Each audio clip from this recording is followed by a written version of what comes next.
Bienvenue à Une prière pour ma famille. Une prière pour ma famille, c'est votre émission d'édification et de prière en faveur de votre famille en général et de vos enfants en particulier.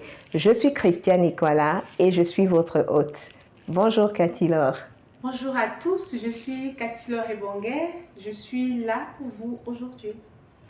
Bienvenue à toi. La dernière fois, nous Merci. parlons déjà de l'importance de prier pour sa famille. Et aujourd'hui, avec vous, nous allons voir comment est-ce que nous avons, en tant que maman, commencé à prier pour nos familles. Donc, nous allons partager nos expériences et nous espérons que vous serez bénis par ce qui sera dit aujourd'hui. Alors, Cathy Laure, est-ce que tu peux nous dire comment est-ce que il t'est arrivé de commencer à prier pour ta famille? Comment est-ce que j'ai commencé à prier pour ma famille? Il faut dire que lorsque je suis venue à Dieu, je priais pour moi et le Seigneur commençait à faire des choses pour moi. Mais pour véritablement être heureuse et épanouie, je voulais aussi voir les choses se réaliser dans la vie des membres de ma famille. Et voilà comment est-ce que j'ai commencé à prier pour eux. Parce que je voulais que ce que le Seigneur avait fait pour moi, il le fasse aussi pour ceux-là que j'aime. Parce que le don gratuit que nous pouvons avoir de la vie éternelle, je voulais que ce soit aussi la portion de mes frères, de mes sœurs. Et voilà comment j'ai commencé à prier pour eux, pour que le Seigneur fasse pour eux ce qu'il avait fait de moi et qui était assez extraordinaire. Donc voilà comment est-ce que je commence pour la première fois à prier pour ma famille. Ok, donc pour la première fois quand tu commences à prier pour ta famille, c'est parce que tu ressens le fardeau de prier pour leur salut. Oui. Oui, c'est-à-dire que tu as reçu le Seigneur Jésus-Christ dans ton cœur comme ton Seigneur et Sauveur personnel et tu veux que ce soit que ta famille ait la même expérience. Effectivement, et je souhaitais véritablement qu'on se retrouve en fait au ciel tous ensemble. On va vivre ici sur la terre, mais je souhaite véritablement voir mon père, voir ma mère, voir mon époux, mes enfants, mes frères et sœurs, vraiment ce que j'ai vu ici là, que cette grâce de rencontrer Jésus soit le partage de tout le monde et que là-bas on se retrouve encore. Donc je ne souhaite vraiment qu'aucun d'eux ne se perde. Je veux que tout le monde, tous ceux qui sont mes bien-aimés ici sur la terre se retrouvent là-bas. Donc lorsque je pense à quelqu'un, je dis Seigneur, souviens-toi de cette personne aussi. Alléluia. J'ai beaucoup aimé ça, c'est-à-dire qu'on est en famille ici, on est heureux, on est content d'être avec nos parents, on partage des moments exceptionnels avec eux, on mange ensemble, on va en congé et tout. Et puis il arrive à un moment que l'un de nous parte. Il va où? Lorsqu'il meurt, est-ce qu'il ira dans l'éternité avec le Seigneur ou alors est-ce qu'il ne sera pas sauvé? Donc il est important de pouvoir non seulement avoir ces moments d'intimité avec les membres de sa famille ici, partager de bons moments, avoir de bons souvenirs, mais il est important de penser à l'éternité. Très, très important. Et je trouve que c'est un cadeau assez spécial qu'on peut leur faire prier pour leur salut. Le temps qu'ils arrivent au Seigneur, comme nous, ils ne sont peut-être pas conscients que c'est important, mais nous, notre part, c'est de prier afin que le Seigneur travaille dans leur cœur et que véritablement ils soient sensibles à cet appel du Seigneur, qu'ils soient sensibles aux personnes que le Seigneur mettra autour d'eux et qu'ils reçoivent aussi le salut. Donc vraiment, je trouve que c'est très important. Oui, moi aussi je pense que c'est très important parce qu'on ne peut pas dire que nous aimons quelqu'un, on ne peut pas dire que nous aimons les membres de notre famille et que ce que nous avons de plus précieux qui est le salut en Jésus-Christ, que nous ne désirons pas la même chose pour les membres de nos familles. Moi je me souviens quand j'ai donné ma vie au Seigneur il y a très longtemps, l'un des premiers fardeaux que le Seigneur a mis dans mon cœur c'était le salut des membres de ma famille. Quand j'ai donné ma vie au Seigneur, j'avais déjà perdu ma maman, c'est qui m'a accouché était déjà morte. Et il y avait une question qui remontait toujours dans mon cœur, c'était de savoir où est-ce qu'elle est aujourd'hui? Qu'est-ce qui s'est passé? Est-ce qu'elle a pu donner sa vie à Christ avant de partir et tout ça? Et pendant un moment, ça a été vraiment lourd dans mon cœur. Mais le Seigneur m'avait parlé et le Seigneur m'avait dit... Il avait mis de la paix dans mon cœur en ce qui concernait ma maman, mais il avait mis un fardeau maintenant pour ceux qui sont encore vivants, de se lever et de prier pour eux. Et je me rappelle, j'avais lu un livre et je me rappelle plus du titre. Dans ce livre, il y avait plusieurs témoignages de nouvelles naissances, de personnes qui avaient rencontré Jésus.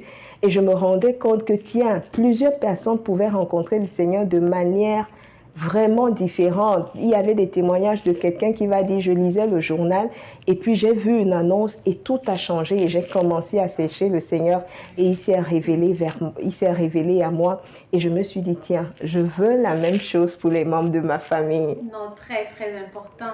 Et un des membres de ma famille particulièrement pour lequel c'est un témoignage aujourd'hui, c'est ma petite sœur. Et parce qu'en fait, quand tu es même sauvée toute seule dans la maison, ça peut ne pas être évident. Tu Oui, peux même être un peu découragée de temps en temps, mais lorsque tu as un oui, partenaire qui est oui. venu à Christ comme toi, ça te motive, ça t'encourage et vous êtes en fait là pour vous soutenir l'un Deux l'autre. valent mieux que un. Ah, ça c'est sûr, hein. Et donc lorsque ma petite sœur est venue au Seigneur, pas directement lorsque moi je lui parlais, mais elle Oui, allait vers d'autres personnes qui ont commencé à dire en fait ce qu'elle m'entendait dire à la maison oui, et qui ont commencé à lui parler. Et auprès de ses camarades de classe là, elle a oui, donné sa vie au Seigneur. Et quand elle est rentrée, elle m'a dit qu'elle a donné sa vie au Seigneur. Maintenant on était deux. On oui, était vraiment deux, et on se soutenait, on s'encourageait et c'était oui, très encourageant. ah oui, C'était très. oui. Je suis très contente lorsque je pense à ma soeur qui a donné sa vie au Seigneur après moi. Waouh, je suis très contente. Moi aussi, j'ai connu un peu cette expérience. Je n'ai pas vraiment eu, j'ai eu beaucoup de cousines, donc on a grandi un peu dans un cadre où les cousins, les cousines sont les membres de la famille. Et à l'époque, adolescent, lorsque je donne ma vie au Seigneur, j'ai des années après quelques-unes de mes cousines qui donnent aussi leur vie au Seigneur. Et vraiment, il y a une certaine force que vous avez lorsque vous êtes nombreux dans une maison à appartenir à Jésus. Vous voyez, vous avez, comment dire, tu n'es plus seul. Quand tu tombes, il y a l'autre qui te relève. La physionomie de votre famille change totalement. Tu n'es plus seul à porter les fardeaux. Tu n'es plus seul à te tenir à la brèche pour eux. Et c'est vraiment encourageant. Très, très encourageant. Et là, tu commences même à voir en fait que mais cette vie avec le Seigneur, elle est vraie. On a commencé à prier, d'autres aussi ont commencé à comprendre ça, que le Oui, Seigneur est bon, merveilleux, il faut venir à lui. Tu te oui, rends compte que, mais en fait, c'est le bon chemin que j'ai choisi. Les autres aussi sont aussi en train de venir à ma suite. Et oui. puis, je ne suis pas seule, on va aller rencontrer Jésus, c'est juste extraordinaire. Et on a des personnes avec qui on partage, qui nous soutiennent, qui nous encouragent. C'est toujours merveilleux d'avoir les membres de nos familles. Oui, c'est toujours merveilleux d'avoir les membres de nos familles. Après la vague, chez moi, après la vague des jeunes qui ont donné leur vie au Seigneur, un autre des témoignages qui m'a marqué, c'est lorsque ma maman adoptive et tout, ma tante qui m'a élevée, a donné sa vie au Seigneur. J'étais tellement contente du fait que, tiens, ce n'est plus seulement qu'une affaire de jeunes, il y a des personnes qui sont, nos parents aussi sont en train de venir au Seigneur. Et davantage, ça a mis en moi ce fardeau de prier afin que tout le monde vienne à Christ. Je me rappelle, j'avais un jour de prière particulier dans la semaine qui était le jeudi où je priais pour les membres de ma famille, pour le salut de tous les membres de ma famille. Et à ce moment, j'étais encore célibataire. Hein. Waouh, c'est extraordinaire. Et lorsque tu le dis, ça me rappelle que moi, je prenais le samedi. Oui. Le samedi matin, et lorsque je vivais même encore chez mes parents. En fait, je me disais le lundi, de lundi à vendredi, après ma méditation, je priais rapidement pour tout le monde. Oui. Mais le samedi matin, je me disais, j'ai du temps. Et Oui. là, je prenais le temps de prier par personne. Je commençais à partir de mon père. Donc, je commençais Oui. depuis le haut jusqu'en bas. Et je prenais chaque personne l'une après l'autre. Et je priais pour elle. Et je me disais, bon, c'est samedi, j'ai du temps. Oui. Et je pouvais prier pour l'une après l'autre, l'une après l'autre. Et c'était juste extraordinaire.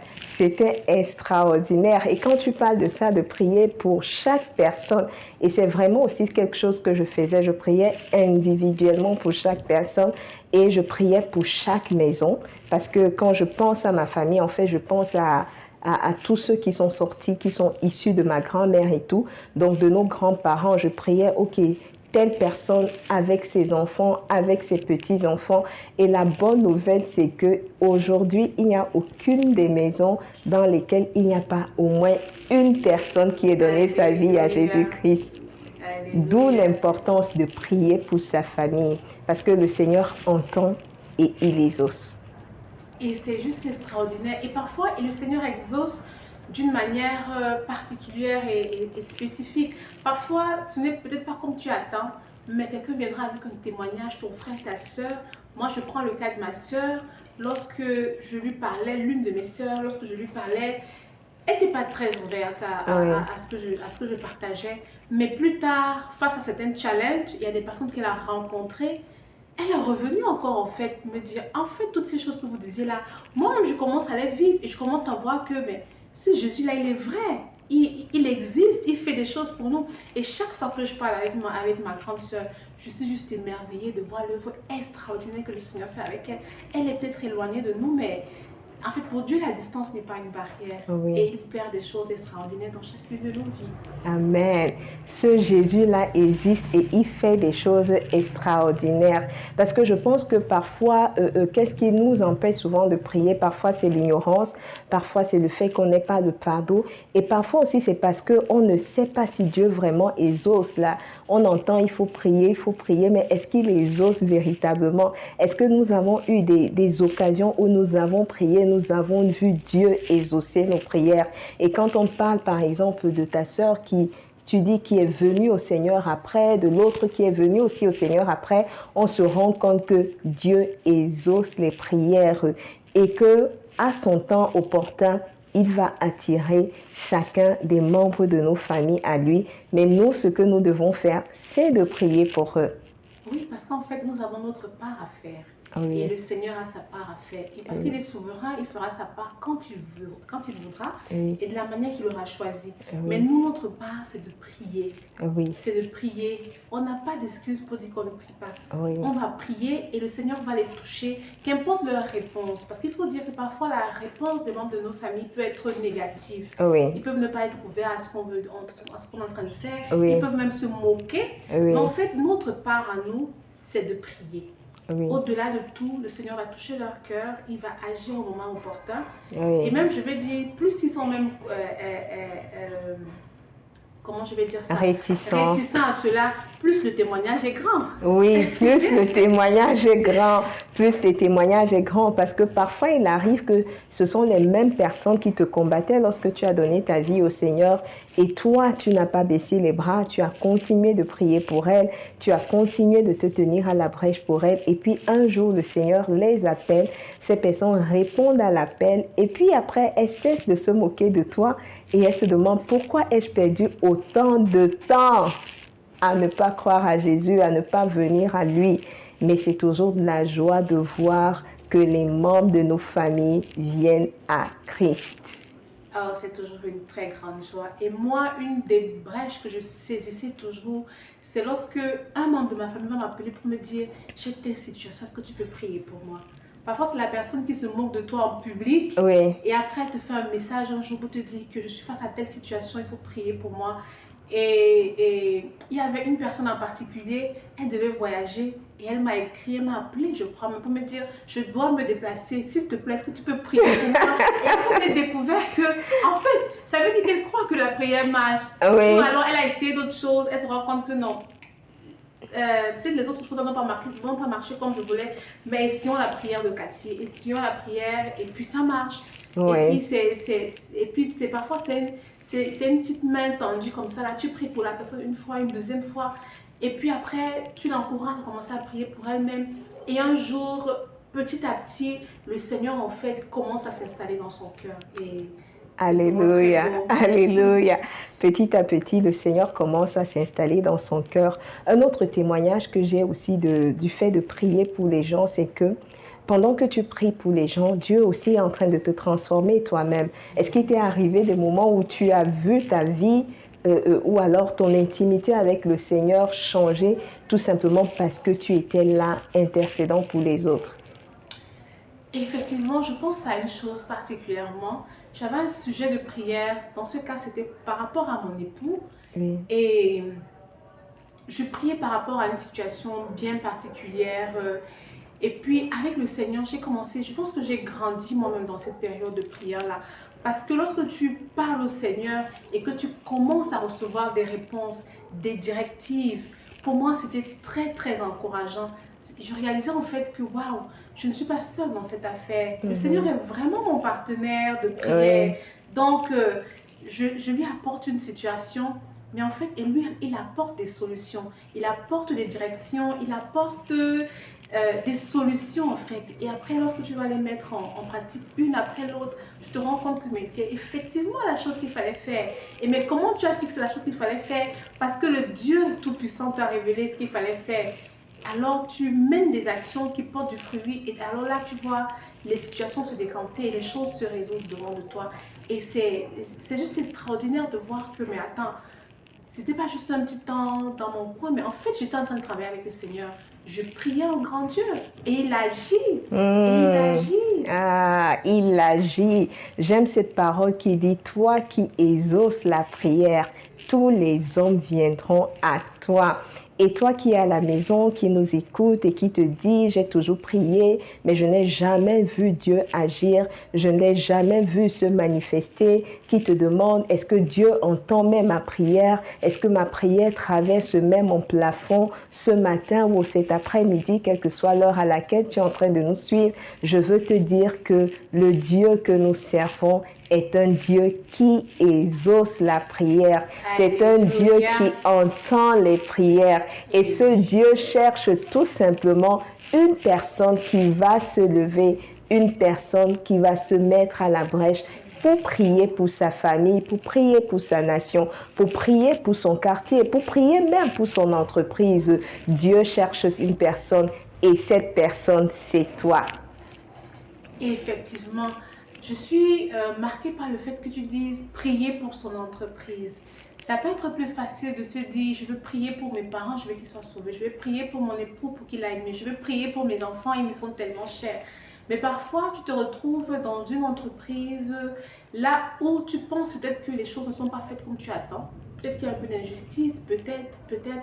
Mais en fait, même là, qu'importe la situation, le Seigneur attend que nous soyons en prière. Que nous soyons en prière par rapport à ce lieu-là qui est une source de bénédiction pour nous. D'être en prière. Et moi, j'avais particulièrement été interpellée. Je vivais une petite forme d'injustice, selon moi. Et du coup, j'avais un peu baissé les bras à prier pour mon entreprise parce que j'estimais qu'il y avait une injustice. Et puis, un jour, c'est d'abord une sœur à un moment de prière le matin qui dit qu'il est important de prier pour son entreprise. Et puis, je l'écoute, je dis ok, oui. Et puis après, je me retrouve face à un premier collègue le lendemain qui dit vraiment, il est aussi enfant de Dieu. Et il me dit, Cathy Laure, je pense qu'il est important de prier pour cette entreprise. Je dis, waouh. Déjà le matin et encore aujourd'hui, je dis, ok, mais j'avoue que mon cœur n'était pas très disposé. Mais lorsque le soir, en fin de journée, je me retrouve en face de mon chef, qui je pense qu'elle était en train de gérer une situation compliquée, et elle me dit, Cathy Laure, il faut que tu pries pour cette entreprise. Là, j'ai dit, Seigneur, j'ai compris, je réponds à l'appel. Il faut que je prie pour cette entreprise.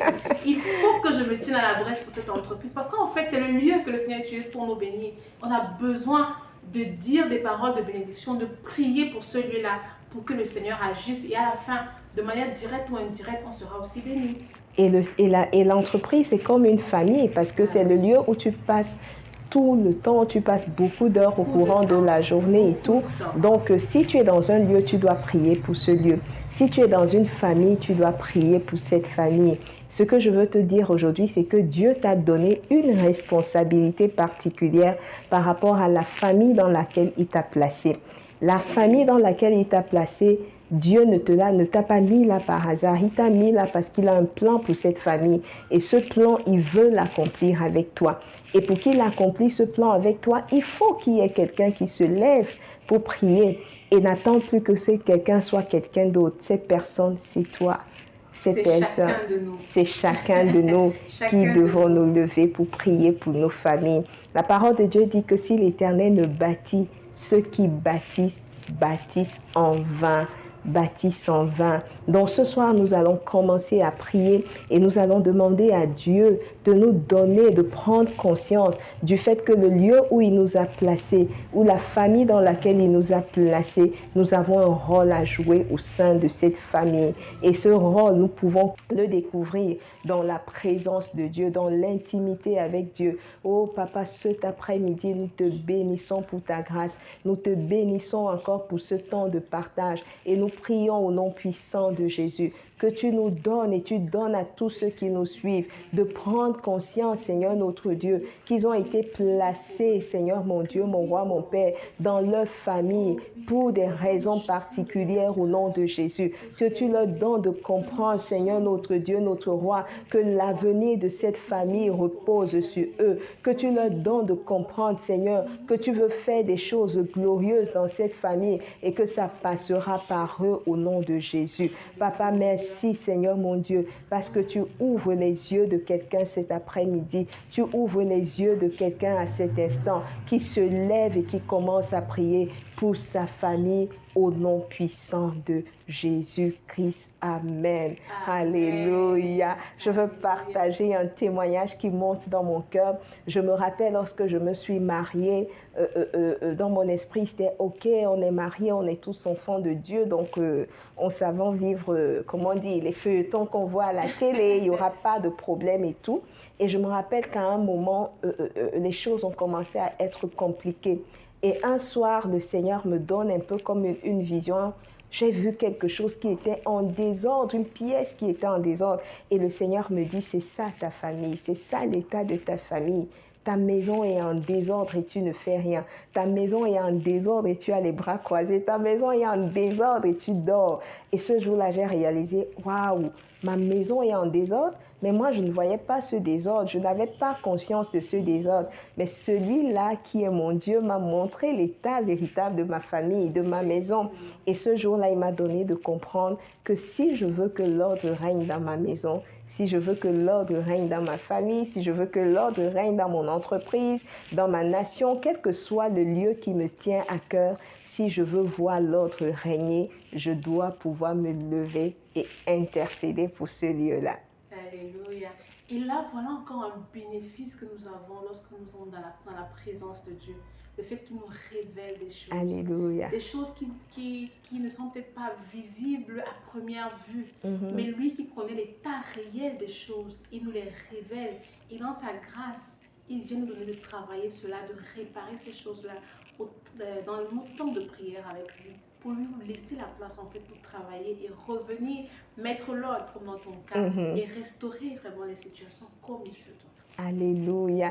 Donc la prière est le lieu de révélation, la prière est le lieu de restauration, le lieu de réparation. Nous allons prier maintenant et nous allons demander à Dieu de donner à chacun d'entre nous, à chacune des personnes qui nous suivent, de pouvoir voir la prière comme ce qu'elle est véritablement, ce lieu où Dieu va nous révéler les choses concernant nos familles. Élevons la voix et prions avec toi qui es à la maison devant ton petit écran. Oh papa, nous te bénissons, nous te célébrons parce que tu es le Dieu qui révèle les secrets. Tu nous as dit, Seigneur notre Dieu, notre roi, que la prière est le lieu où tu ouvres les yeux, le lieu où tu révèles les choses. Nous avons besoin de connaître les choses concernant nos familles. Nous avons besoin de connaître les desseins que tu as pour nos familles et nous voulons que tu nous donnes à tous de prendre conscience que c'est dans la prière que tu nous les révéleras au nom de Jésus. Papa, merci parce que Seigneur notre Dieu, tu lèves un homme, tu lèves une femme, tu lèves un enfant pour venir dans ta présence, recevoir la révélation des choses cachées, des choses pour lesquelles il faut prier pour chacune de nos familles au nom puissant de Jésus.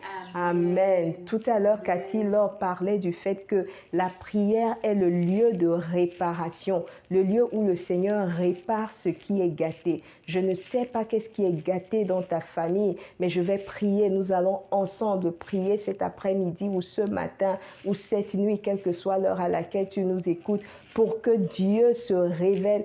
Et pendant que tu te lèves pour prier pour ta famille, que le Seigneur répare ce qui est gâté dans ta maison au nom puissant de Jésus. Ô Éternel, notre Dieu, notre roi, tu es le Dieu de réparation, le Dieu de restauration. Éternel, notre Dieu, notre roi, tu es le Dieu qui rétablit. C'est pourquoi, Seigneur, notre Dieu, nous te présentons, Seigneur, notre Dieu, les maisons gâtées, les maisons en lambeaux, les maisons qui sont renverser les maisons qui sont en désordre, afin que Seigneur notre Dieu, notre roi, pendant qu'une femme se lève, pendant qu'un homme se lève, pendant qu'un enfant se lève pour prier pour sa maison, que Seigneur notre Dieu, notre roi, tu puisses les restaurer au nom de Jésus, que les maisons renversées soient redressées, que les maisons tordues soient redressées, que les maisons, Seigneur notre Dieu, notre roi, qui sont en désordre,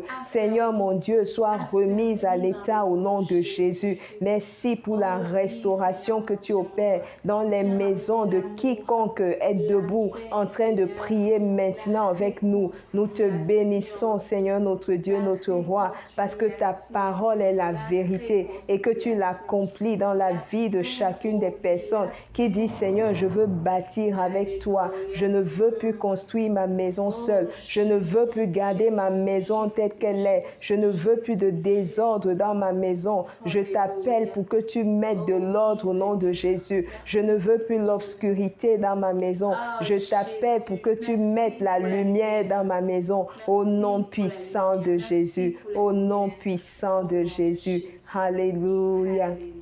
Amen. Nous allons prier pour la consistance dans la prière. Parfois, nous nous levons et comme quelqu'un peut suivre cette émission et puis se lever et prier maintenant et puis demain ne prie plus. Une maison se bâtit, une maison se bâtit. C'est un travail de consistance, c'est un travail de persistance, c'est un travail de résistance. Nous allons prier afin que le peuple nouveau que le Seigneur est en train de lever, que ce soit un peuple qui soit consistant, que ce soit un peuple qui soit persistant dans la prière au nom puissant de Jésus. Ô Éternel, notre Dieu, notre roi, ta parole dit de prier sans cesse au nom de Jésus. Ta parole dit de ne point se relâcher. Seigneur, nous prions afin que tu donnes à une maman, tu donnes à un papa, tu donnes à un enfant qui se lève pour prier pour sa maison, pour prier pour sa famille, de ne pas avoir de repos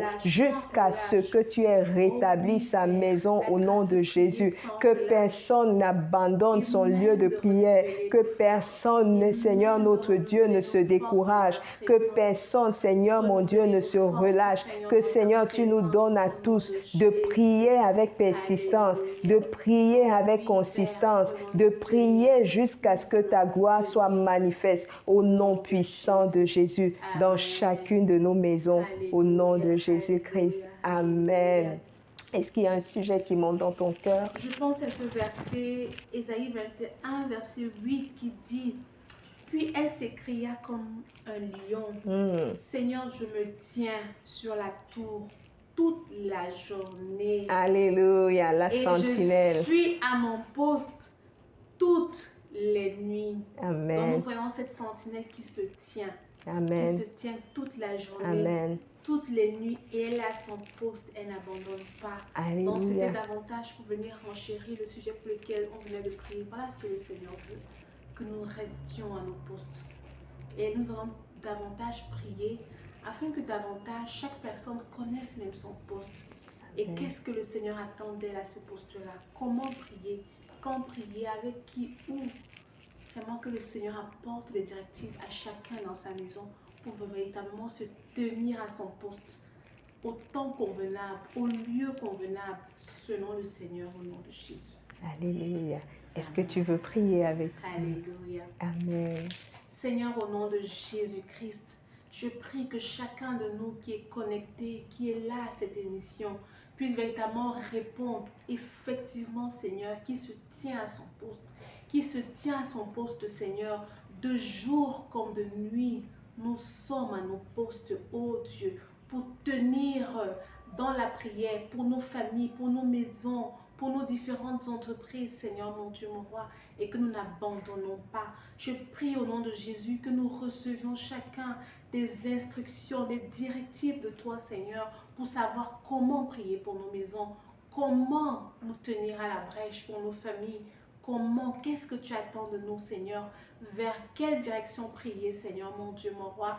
Donne-nous plus de précision, plus de directives, Seigneur, Amen. mon Dieu, mon roi, afin véritablement, Seigneur mon Dieu, mon roi, d'arriver même à toucher les points essentiels. Ne pas rester superficiel, Seigneur, dans la prière, mais donne-nous des directions précises pour savoir vers où placer nos sujets de prière véritablement pour un impact plus grand par rapport à... Amen, amen, amen. Et nous allons élever un dernier sujet de prière qui monte dans mon cœur, c'est que le Seigneur nous mette dans le cœur le fardeau de prier pour le salut des âmes de nos familles. Élevons la voix et prions au nom de Jésus. Papa, nous te bénissons parce que c'est toi qui nous as sauvés. Ta grâce, Seigneur, nous s'est manifestée dans nos vies. Cœur de tous ceux qui nous suivent, le fardeau de prier pour les âmes de chacun de nos familles au nom de Jésus. Amen. Amen, amen, amen. Et si tu nous suis te donner au Seigneur Jésus-Christ, il t'aime et il n'attend que toi.